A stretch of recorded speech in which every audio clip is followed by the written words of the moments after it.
Nga pala yung aming ginagawang pond, ongoing construction. Hindi pa tapos. Buhay naman lahat ha.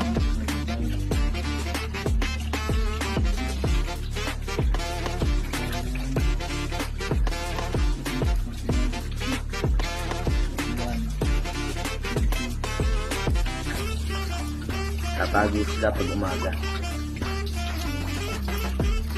Nga pala yung aming ginagawang pond, ongoing construction.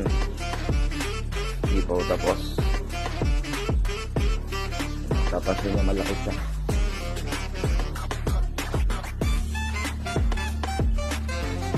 Ito yung aming drainage.